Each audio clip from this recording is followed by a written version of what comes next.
Okay, so sa video na to, ipapakita ko kung paano bumili ng cryptocurrency gamit ang KuCoin. And of course, ang gagamitin natin is GCash para sa payment, okay? So let's start. So punta tayo sa KuCoin. And punta tayo dito sa may P2P. Yan, sa may P2P. Yan. Okay. And dito sa may upper right, nakita nyo itong tatlong dots. Press nyo yan. And punta kayo dito sa may payment methods. Tap nyo yan. And ang payment method na nakalagay sa akin dito is yung GCash. Well, kapag kaka-download nyo pala ng KuCoin at kaka-verify pala ng account nyo, so far wala pa yan. Kaya mag-add kayo dito, which is nasa baba, itong nakalagay na add payment method. So ayan, so since meron na tayong payment method dito na GCash, okay na yan. Ngayon, maghahanap tayo ng pagbibilihan ng USDT. So hanap tayo, since GCash ang hanap natin, tignan natin dito. So ito, bank yan, bank din to, bank din, bank, BDO, mga ganyan. So ito si Pine Crypto, meron siyang GCash. Hanap pa tayo ng iba. Sino pa may mga GCash dito? Ito si Siri Exchange, may GCash siya. Tapos makikita nyo rito yung parang kung gaano karami yung order niya and kung gaano ka-successful. So, tingnan natin si Pine Crypto. 96.83% kay Paeng. Kay Siri naman, 97.75. Well, I'm not saying na mas maganda si Paeng or si Siri, pero para sa akin, pipiliin ko si Siri. Okay? So, ayan. Buy tayo. Press natin yung buy. Tapos, punta tayo sa may GCash ko sandali. Okay. GCash. Tayo lang natin.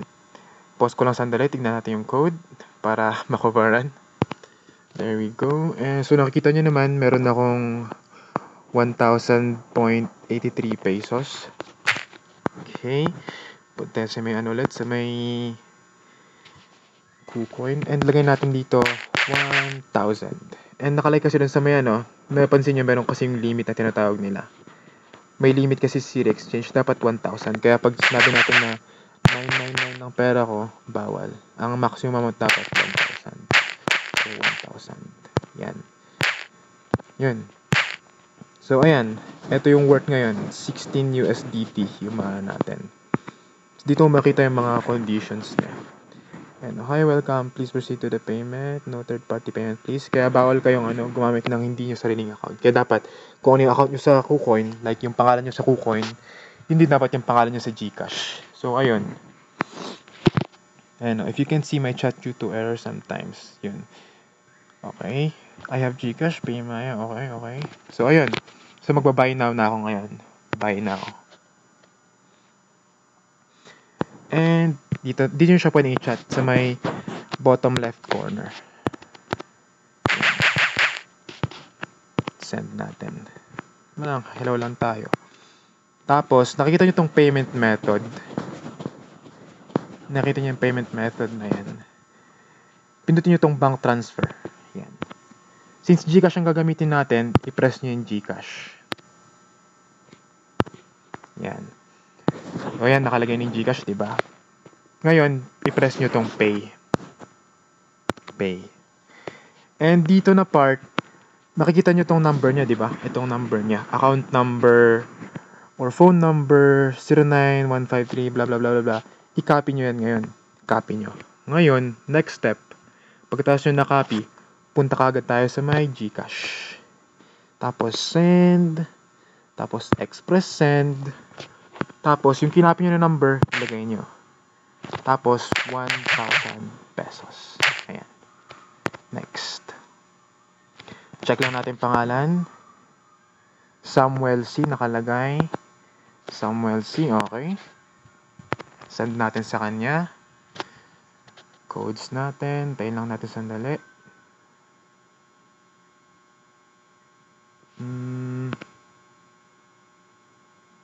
Medyo matagal. Lumabas na yung code. 756291. 756291. Okay. Tapos, screenshot natin. Tapos, pagkatapos natin ng screenshot, ayan, proceed lang po kayo. Sige po, okay. Press mo yung nasa top left corner para ma-pick mo yung picture. Tapos send mo sa kanya para may proof. Pagkatapos nyan, payment complete. Para at least may proof ka na nag-payment complete ka talaga. Ayan. Hintayin lang natin siya.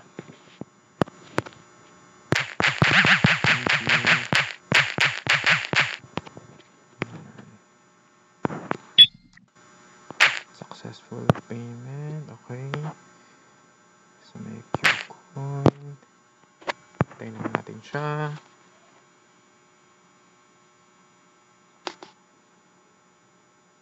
Okay.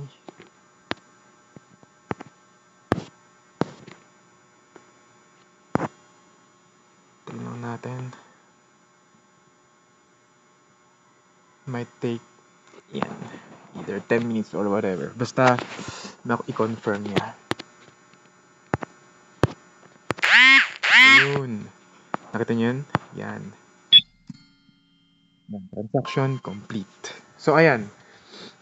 Ngayon, nakabili na tayo ng USDT. Ang gagawin naman natin ngayon, pupunta tayo sa may assets. Nakita niyo yan? Sa may assets. Check. Assets. Yan. So, sa may asset natin ngayon, punta tayo sa may top left corner. And dito, nakita itong funding. Yan. Punta tayo sa funding. Ayan. So, ito yung binili natin na USDT. Yan yung binili natin ng USDT. Yan yung 1,000 pesos. Tapos na. So, ang next na gagawin natin dito, kung gusto nating i-convert ng crypto coins, katulad sa akin ito, meron akong 8 na Kaspa. Yan, meron akong 54 na Kaspa. And ang worth niya is $8.22. And ngayon, itong USDT gusto kong i-convert ng Kaspa. So, ang gagawin ko, punta tayo ngayon sa trading. Sandali lang punta tayo sa may USDT pala. Tap nyo yung USDT. Tapos, may sa pinakababa. Meron yung transfer dito. Transfer. So, since yung USDT natin nasa may funding, gusto natin siyang ipalit, i-trade natin siya para gawing Kaspa, di ba? So ngayon gagawin natin, i-press mo tong max. Yan, max na yan. Kaya lahat ng USDT mo, parang hindi mo na kailangan isa-isahin pa or para at least masakto lahat para walang matitira. So confirm natin yan. Yun, napasok na. Basta narinig yun. Tapos back na natin. O, di ba, nawala yung USDT natin. Ngayon, pumunta siya sa trading kasi nga nilipat natin sa trading, di ba? Yan, nasa trading na siya. And ngayon, nasa trading na siya kasi pag nasa funding, hindi natin siya pwedeng i-convert ng Kaspa. Kinakailangan natin siyang ipunta sa trading muna. So, nito na siya sa trading. Ngayon, ang gagawin natin, nakita nyo to? Itong nasa pinakababa. Itong katabi ng itong nasa in between ng markets at futures, itong trades. Itong trade na to, nakita nyo yan. Yung trade, nasa pinakaba. Yan trade. Punta tayo dyan. So, pagkatapos na nasa trade na tayo, ang next natin na gawin dyan, pupunta tayo dito sa may top left corner. Nakita nyo yan, yung Cash USDT. Usually kasi wala pa dapat yan Pero kapag, syempre, ginagamit-gamit ko na rin to, kaya meron na. Kaya ang gagawin natin ngayon, ipindot nyo yan. Yan. So, pwede naman dito lahat, katulad ng BTC, mga ganyan-ganyan, BTC, USDT. Pero sa akin kasi, ang gusto ko, Kaspa. Kasi wala akong pera pang BTC So, ayan nga, ang gusto ko, Kaspa. And makikita nyo, Cash USDT. Yan ang ipapress nyo, Cash USDT. Kaya, Cash/USDT ang pinili natin, kasi gagamitin natin yung USDT para bumili ng Kaspa. So, yun. Kaya, dapat mag-ingat-ingat kayo sa mga pinipindot nyo. Kasi kapag iba yung napindot nyo dyan, pag iba yan, may risk na mawawala yung funds nyo. So, ayun. Next step natin is, press natin tong buy. Yung green. Kasi sell, pag mag-red pero buy naman. So, ang gagawin natin dito, nakita nyo itong mga percentage na to. Itong 25, 50%, 75%, 100%. Ngayon, pag pinipress ko yung 25%, ang may send lang sa akin, ang gusto lang natin bilihin, or gusto natin i-trade na for $4 lang. Pero since ako gusto ko lahat, parang lahat ng USDT ko, ma-convert lahat ng cash pa, pipindot ko yung 100%. Depende na sa inyo kung pipindutin nyo, kung ilan yung gusto nyo maiwan sa KuCoin, or ilan yung gusto nyo parang bilhin na cash pa, or kahit anong crypto coins. So, pinili ko 100%, diba? Ngayon, buy cash. And may lalabas dito. May lalabas dito na parang pending order. Wait lang. Refresh natin. Ayun, tapos na. Tapos na. Ang bilis. Usually kasi dapat andito yan pending orders nakalagay. Pwede mo anin? Minsan kasi almost 30 minutes to 1 hour. Pero ngayon buti ngayon mabilisan kasi gumagawa tayo ng video. So ayun nga. So ayun na yung order natin. Meron na tayong cash pa. And nakita nyo kayo na sa may cash pa kanina, 'di ba? $8 yung worth. Ngayon, pumunta na tayo sa may asset ulit. Punta tayo sa may asset sa may bottom left corner ulit. Ay bottom right corner sa asset. Ayun, nakita nyo. Pumunta dito sa may trading. Yan. Yun yung binili natin kanina. Ito naman yung binili natin na 1,000 kanina, di ba? Ito yung binili natin na 1,000. So, napunta na siya sa trading. Ito, pwede mo na itong i-trade, ganun. Pero ako gusto kong ipunta sa may funding. Tatransfer ko siya sa may funding. Yung sa may funding kanina, di ba? Ito sabi ko na, na binili ko na cash. Pero gusto ko siyang ilipat ngayon. Parang pagko-combine ko sila. So, press mo tong cash ulit. Press mo ulit siya. Tapos, bottom right ulit, transfer. Tapos, max na naman. Tapos, from trading to funding. Yun. So, pagkatapos yung narinig yun, punta tayo sa may funding. Kasi nawala na rito. Nilipat natin sa may funding. So, ayun. 8 yung natira kanina. Tapos, nagdagdag tayo ng 16. Naging 24.93. So, yeah. Ganun lang kadali. And, ngayon naman, may isa pa. Sandali lang ha. And, paano kapag gusto mo siyang ilipat sa may Tangem mo? Sa may cold wallet mo. Ako kasi ginagamit ko kasi wallet tong Tangem na to. So, what if gusto ko siyang ilipat sa may Tangem ko? Ngayon, ang gagawin ko na next. So, gusto ko siyang ipunta sa may Tangem ko, sa may parang black ko na card para at least hindi siya nakastay dito sa may sa may hot wallet na nasa KuCoin. Kasi meron kasing chance na pagkatapos pag lumaki na yung pera mo, bigla ngayon mawawala. So, yun ang iniiwasan natin. Kaya bumili tayo ng cold wallet na cold wallet, hindi hot wallet. Kasi pag nakastore lang sa may KuCoin, merong chance na ilalak niyo yung account mo or whatever, ganun. So, iniiwasan lang natin yun. Kaya bumili tayo ng Tangem wallet. So, what if gusto nating ilipat doon? Ngayon, ang gagawin natin, back natin.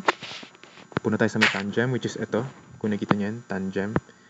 Na-download niyo yung Tangem na app. Yan. Tapos, scan Tangem. Kunin niyo yung black nyo na card, yung Tangem nyo. Scan nyo. Tapos ipunta nyo sa back na likod ng phone nyo. Hintayin nyo lang. Yun, success. Okay, so dito, nakita nyo, andito yung yung Kaspa ko. Ayan. Diyan. Sandali lang. Hintay lang natin. So, ayan, nag-load na.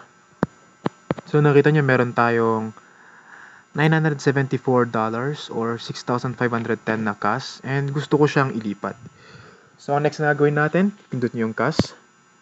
And, kunin nyo yung receive. Itong receive, yan. Pindot nyo yan. Receive. Tapos, itong copy. Copy nyo yung address natin. Copy natin siya. Copy. So, na-copy na natin yung address. And, back natin. Punta tayo dito sa may KuCoin ulit. May funding.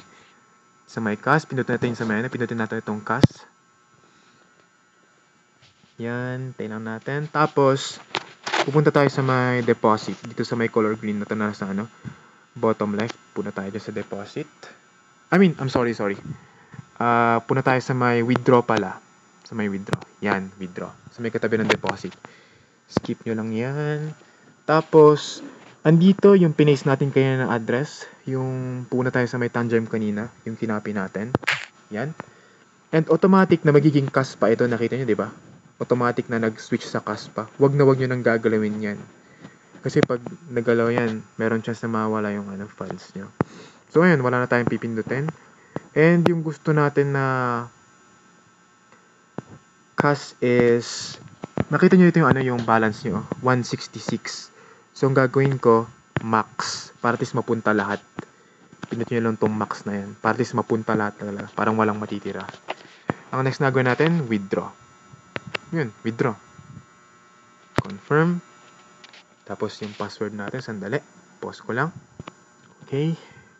I-verify lang natin yung yung code. Tayo lang natin. Tayo lang natin yung verification code.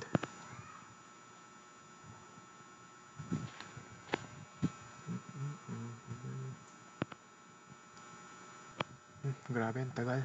Sandali lang. Hintayin natin. Pause ko ulit.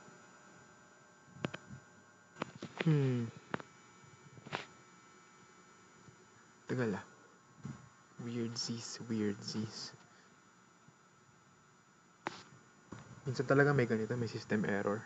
Hindi naman system error, pero alam mo yung parang parang matagal talaga.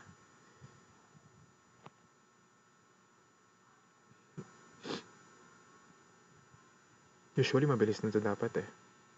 Hindi ko lang kung sa wifi to or sa may system nila. Hintayin na lang natin. Okay, yun, nasend na. And yung code is 3130115. But, ano yun? 313015. 313015. Confirm. Ayun. Later. Yan. So, ayun. Hintayin natin. Napoprocess na. Pause ko lang sandali ulit. Hintayin natin ma-process.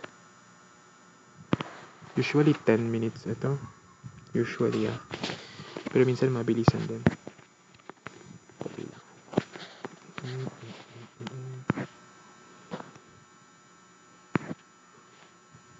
Ayan. So, kung gusto nyo makita, baka dito. Dito. Sa may withdraw. Nakita sa may top right. Ayun, processing in wallet nakalagay.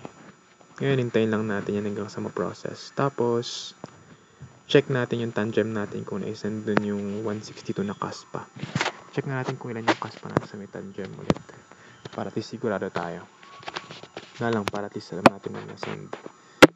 Kasi kung minsan, hindi ko na binibilang yung yung nakalagay sa akin. Basta lagay lang ako ng lagay. Kaya try natin para sa may video na to.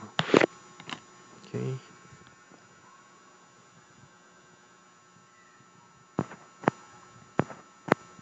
So, ayun. Wait. Ay, pumasok na. Sandali. Pumasok na ba? Ba't naging 1,000 USD yun? Or tumaas yung crypto? Nangyari. What? Withdraw. Oops. Processing pa lang naman. Ba't tumaas? Tumaas bigla yung 6,673.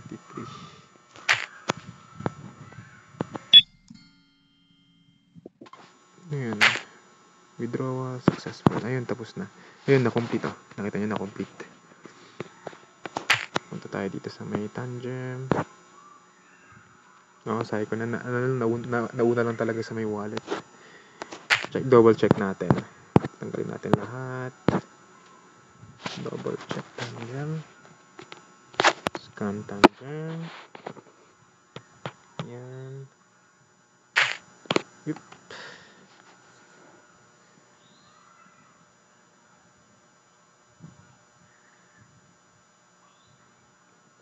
Tayo lang natin sandali. Almost there. So, ayun nga. Na-send na yung pera. Ayun. Naging 6,673. 1,000 US dollars na. So, ayun. Yun yung full tutorial nito. Ituturo ko naman sa susunod kung paano ililipat through wallet to KuCoin. Well, stick around. Bye-bye. Bye.